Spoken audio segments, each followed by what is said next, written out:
함께 인사 나누시겠습니다. 예수 그리스도로 옷을 입읍시다.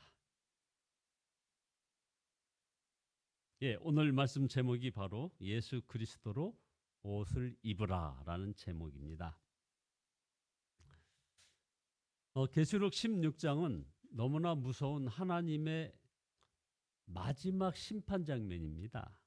성전에서 큰 음성이 들리는데 일곱 천사에게 하나님의 진노가 담긴 일곱 대접을 땅에 쏟으라라고 하나님께서 명령을 하십니다. 첫째 천사가 대접을 땅에 쏟으니 짐승의 표를 받은 자들과 우상에게 절하는 자들에게 아주 나쁜 종기가 막 생깁니다. 둘째 천사가 대접을 바다에 쏟으니 바다에 죽은 자의 피같이 드니 바다 가운데 모든 생물이 죽었다고 했습니다. 셋째 천사가 대접을 강과 샘물에 쏟으니 물이 피가 되었다는 겁니다. 넷째 천사가 대접을 해에 쏟으니 해는 권세를 받아서 불로 사람을 태웁니다. 다섯째 천사가 그 대접을 짐승의 왕자에 쏟으니 그 나라가 어두워졌습니다. 여섯째 천사는 그 대접을 큰 강 유브라테스에 쏟자 강물이 말라버리고 이제 드디어 마지막 전쟁이 일어납니다. 일곱째 천사가 그 대접을 공중에 쏟으니 이제 되었다라는 음성이 울려 나옵니다. 그리고 이 땅에 무서운 파괴가 일어납니다. 그래서 계시록 16장 20절에 각 섬도 없어지고 산악도 간데 없더라라고 했습니다. 이 일곱 대접 재앙이 이전에 다른 재앙과 다른 것은 아주 명백한 특징이 있는데요. 그 규모가 크고 두려운 것만 아닙니다. 이전의 재앙들은 우리 하나님께서 어떻게 해서든지 마귀에게 미혹되어 죄중에 사는 사람이라도 회개하고 돌아올 기회를 주시려는 것이었습니다. 그 심판의 목적이 말입니다. 그러나 이 오늘 계시록 16장에 나오는 이 마지막 재앙은 하나님을 대적하는 짐승과 그를 따르는 자들을 심판하는 것입니다. 그러니 두려운 것입니다. 하나님의 마지막 심판은 하나님이 의로우심이 드러나는 그런 순간입니다. 그래서 5절에 내가 들으니 물을 차지한 천사가 이르되 전에도 계셨고 지금도 계신 거룩하신 이여 이렇게 심판하시니 의로우시도다. 하나님의 심판이 의로우신 이유는 끝까지 회개하지 않을 사람을 심판하는 것이기 때문입니다. 실제 그들은 하나님의 심판을 받으면서도 계속 하나님을 비방하고 모독하기를 그치지 않았습니다. 그래서 계시록 16장 11절에 보면 아픈 것과 종기로 말미암아 하늘의 하나님을 비방하고 그들의 행위를 회개하지 아니하더라. 회개할 가능성이 1%라도 있는 이들은 하나님께서 심판하지 않으십니다. 그러나 도저히 회개하지 않을 사람은 심판을 받을 수밖에 없는 것입니다. 하나님께서 하실 일을 하신 것이고 하셔야 할 그 일을 행하신 것입니다. 징계를 받고서야 회개하고 돌이키는 자들은 부끄러워하지 않아도 되는 겁니다. 징계를 받는다고 누구나 회개하고 돌이키는 것이 아니기 때문임을 우리는 여기서 봅니다. 죄를 짓고도 회개하지 않는 사람을 많이 봅니다. 자신의 어떤 정치적인 계산 때문에 아니면 어떤 명예 때문에 돈 때문에 회개하지 않습니다. 그러나 그것은 영혼을 팔아버리는 일입니다. 회개하지 않으면 양심이 화인맞는 것을 알아야 하는 겁니다. 한 번은 제가 어느 고등학교 앞을 운전을 하면서 지나가는데 사람을 칠 뻔했습니다. 신호등을 무시하고 횡단보도를 건너는 학생을 보고 제가 이제 아주 급정거를 하였는데 일부러 느릿느릿 걸으면서 너무나 놀란 저를 보고서는 잇몸을 드러내고 웃는 것이었습니다. 그 순간 저는 사람을 보는 것이 아니라 어떤 악을 보는 것 같이 소름 끼치는 그런 느낌이었습니다. 그리고 그 학생이 앞으로 어떤 삶을 살게 될까 걱정이 되었던 그런 경험이 있습니다. 우리가 흔히 겪는 일 아닙니까? 사람이 어떻게 이렇게 악해질 수 있을까? 탄식하게 되지 않습니까? 이것이야말로 사탄이 역사한다는 아주 결정적인 증거입니다. 요한은 사탄이 세상 모든 나라의 왕을 동원하여 하나님과의 마지막 전쟁을 준비하여 연합군을 형성하는 장면을 보았습니다. 사람이 어찌 감히 하나님을 대적할 마음을 품을 수 있으며 더군다나 하나님과 싸우려고 군대를 모을 수 있습니까? 귀신의 영이 사람 안에 들어가면 그렇게 되는 겁니다.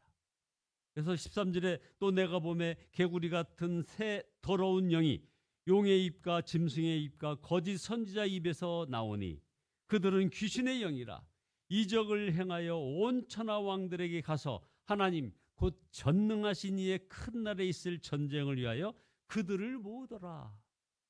이런 일이 지금 여러분 놀라지 마십시오. 저와 여러분들의 마음에도 일어나고 있을 수 있습니다. 성경은 사탄이 우리 안에 들어와 지배하려고 우는 사자같이 돌아다니고 있다고 하였습니다. 바로 그 사탄은 베드로에게도 가룟 유다에게도 그리고 아나니아와 삽비라 부부에게도 역사했습니다. 당시 가장 경건하기로 소문난 바리새인들이 사실은 독사의 자식들이었다는 것이 아니겠습니까? 요한복음 5장 42절에 하나님을 사랑하는 것이 너희 속에 없음을 알았노라. 그러므로 우리도 겉으로 경건한 것에 만족하면 안 되는 것입니다. 중요한 것은 바로 우리의 마음입니다. 둘째로, 그러면 주님은 왜 요한에게 이와 같은 마지막 심판을 보여주셨을까요? 마지막 심판 자리에 처하지 않기 위하여 성도는 어떻게 살아야 하는가를 말씀하시려는 것입니다. 그래서 15절에 보라 내가 도둑같이 오리니 누구든지 깨어 자기 옷을 지켜 벌거벗고 다니지 아니하며 자기의 부끄러움을 보이지 아니하는 자는 복이 있도다. 주님이 도적같이 임하실 것이라고 했습니다. 6.25 전쟁이나 일본 대지진처럼 도저히 예측하지 못한 순간에 주님이 재림하시고 심판이 임하시는 것입니다. 그러므로 우리 성도들이 해야 할 일은 세 가지 말씀하셨는데 깨어 있어서, 자, 첫째 깨어 있어서, 두 번째 자기 옷을 입고, 세 번째 벌거벗은 몸으로 돌아다니지 않아야 한다는 것입니다. 자, 여기서 깨어 있어서라는 말씀은 항상 주님이 오늘 재림하실까 아니면 내일 재림하실까 하며 하늘만 바라보라는 것이 아닙니다. 그렇게 살 수 없습니다. 그러면 어떻게 하는 것이 깨어 있는 것일까요? 벌거벗은 몸으로 돌아다니지 않기 위하여 옷을 갖추어 입는 것이 바로 깨어 있는 것입니다. 이 말씀은 대부분의 사람들이 벌거벗은 채 돌아다니고 있다는 그런 의미인 것이죠. 무슨 말입니까? 다들 옷을 잘 입고 다니는데 무슨 벌벗고 다닌다는 말입니까? 옷으로 몸은 가렸지만 마음속의 생각이나 은밀히 행하였던 일이 문제인 것입니다. 우리는 볼 수 없지만 우리 주님은 다 보시는 것입니다. 그래서 부자요 좋은 옷을 입고 사는 라우디게아 교인들을 향하여서 우리 주님은 벌거벗었다고 하셨던 것입니다. 계시록 3장 17절에 내가 말하기를 나는 부자라 부요하여 부족한 것이 없다 하나 내 곤고한 것과 가련한 것과 가난한 것과 눈먼 것과 벌거벗은 것을 알지 못하는도다. 지금 마음에 가진 생각이 누구에게도 공개할 수 없을 정도로 부끄럽고 끔찍하고 더럽지는 않습니까? 그런데 옷만 잘 챙겨 입고 얼굴만 잘 다듬으면 괜찮은 건가요? 그러면 마음이 너무나 더럽고 지난날에 부끄러운 죄가 있는 우리는 어떻게 해야 합니까? 주님은 라우디게아 교회 교인들에게도 흰 옷을 사 입어 벌거벗은 수치를 보이지 않게 하라 하고 말씀하셨습니다. 우리도 그렇게 해야 하는 것입니다. 이 흰 옷이 무엇입니까? 바로 예수 그리스도이십니다. 바로 이게 요한계시록 16장의 이 핵심입니다. 바로 이 흰옷 예수 그리스도로 옷 입으라 이겁니다. 성경은 우리가 세례받을 때 그리스도로 옷 입게 된다고 하셨습니다. 갈라디아서 3장 27절에 누구든지 그리스도와 합하여 세례를 받은 자는 그리스도로 옷 입었느니라. 저와 여러분들은 모두 이렇게 갈라디아서 3장 27절의 말씀에 다 이루어진 것입니다. 세례를 받은 자는 그리스도로 옷 입었느니라. 성도들이 예수 그리스도로 옷 입었다는 것이 무엇인지 창세기에 그 예표적인 사건이 나오지 않습니까? 아담과 하와가 죄를 짓고 자신들이 벌거벗은 수치심으로 숨었을 때 하나님께서 짐승을 죽이고 그 가죽으로 옷을 만들어 입혀주셨습니다. 아담과 하와의 벌거벗은 것을 가려준 그 가죽 옷은 바로 예수 그리스도를 예표하는 것이었습니다. 이것이 예수님을 믿는 것입니다. 우리 죄를 대신하여 죽으신 예수님을 마음에 영접하는 것이 죄를 가리는 옷을 입는 것입니다. 바로 이게 핵심입니다. 예수 그리스도로 옷을 입었다는 것은 단순히 죄가 가려진 것만이 아닙니다. 우리가 옷을 부끄러움을 가리기 위해서만 어디 있습니까? 보십시오. 군인이 군복을 입고 판사가 법복을 입고 의사가 가운을 입는 것이 벌거벗은 몸을 가리려고만 입는 것입니까? 그가 입은 옷은 그가 누구인가, 무엇을 하는 사람인가를 말해주는 것입니다. 그러므로 예수님으로 옷 입었다는 말은 사람들이 볼 때 그 옷 입은 사람을 예수님으로 본다는 것입니다. 저와 여러분이 예수님으로 옷 입었다는 말은 다른 사람들이 볼 때 예수님으로 저와 여러분들을 본다는 것입니다. 그래서 로마서 13장 14절에 오직 주 예수 그리스도로 옷 입고 정욕을 위하여 육신의 일을 도모하지 말라. 예수님으로 옷을 입고 어떻게 정욕을 따라 살 수 있다는 말입니까? 그러니까 예수님을 믿으면 우리가 어떻게 되는지 주님께서 분명히 말씀하셨습니다. 요한복음 15장 5절에 나는 포도나무요 너희는 가지라. 그가 내 안에 내가 그 안에 거하면 사람이 열매를 많이 맺나니 나를 떠나서는 너희가 아무것도 할 수 없습니다. 이 말씀이 정확히 예수 그리스도로 옷 입고 산다는 것이 무엇인지를 말씀하는 것입니다. 가지가 포도나무에 붙어 있으니 누가 보아도 포도나무인 것입니다. 그러니 가족들이 보아도 주위 사람들이 보아도 우리를 보면 예수님 같은 느낌을 받는 것입니다. 결론입니다. 예수님께서 마태복음 5장에서 오른뺨을 때리거든 왼뺨도 돌려대라 말씀하셨습니다. 속옷을 가꾸자 하는 사람에게 겉옷까지도 갖게 하라. 오리를 가기 원하는 사람에게 십리를 동행하라. 원수를 사랑하고 박해하는 사람을 위하여 기도하라 하시면서 하늘에 계신 너희 아버지의 온전하심과 같이 너희도 온전하라 하셨습니다. 한마디로 여러분 이것은 우리가 도저히 할 수 없는 일입니다. 그런데 왜 주님은 우리가 지킬 수도 없는 것들을 하라고 하셨을까요? 주님께서 친히 우리가 이 말씀대로 살 수 있게 해 주실 것이기 때문입니다. 어떻게 사람들이 나를 보고 예수님을 볼 수 있을까? 이런 나약하고 믿음 없는 생각을 버려야 합니다. 십자가의 복음은 죽고 다시 사는 처절하리만큼 선명하고 강력한 복음이며 삶을 완전히 변화시키는 그런 복음입니다. 그래서 하나님께서 다 이루어 놓으셨습니다. 우리의 옛사람을 예수님과 함께 죽게 하셨고 부활의 주님과 연합한 새 생명으로 살게 하셨습니다. 그래서 저와 여러분이 할 일은 예수님으로 옷을 입고 사는 것뿐입니다. 나를 죽이고 예수님으로 산다, 믿고 고백하며 사는 것입니다. 그래서 예수님과 동행하며 나가는 것입니다. 한 사람만 나는 죽었다, 나는 예수님으로 산다라고 선언하고 살면 그러면 여러분 가정도 살고 교회도 살고 한국교회가 살아나는 것입니다. 청년 중에 한 분이 정말 기가 막힌 고백을 했습니다. 누군가가 자네의 매력이 무엇인가라고 묻는다면 뭐라고 말할 것인가 했더니 제 안에 계시는 예수님입니다 라고 아주 자랑스럽게 대답하는 거 아닙니까? 여러분의 매력도 예수님이십니다. 이것이 예수님으로 옷 입고 사는 자의 믿음입니다. 여러분 모두 온전히 주님을 바라봄으로 예수님으로 사는 그런 자들이 되시기를 예수 그리스도의 이름으로 축원드립니다. 기도하시겠습니다. 전능하신 주님을 찬양합니다. 회개합니다. 예수님으로 옷 입고 살지 못했음을 고백합니다. 주여 용서하여 주시옵소서.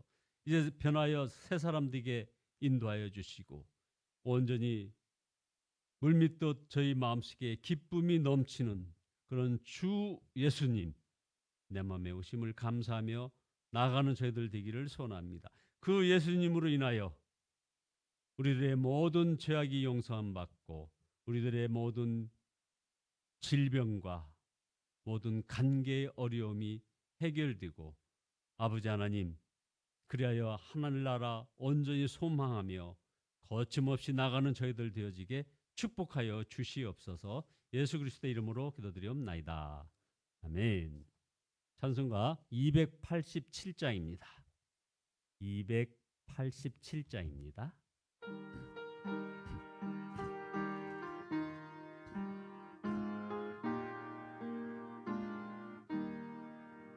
예수 앞에 나오며 제사함 받으며 주의 품에 안기어 편히 쉬리라.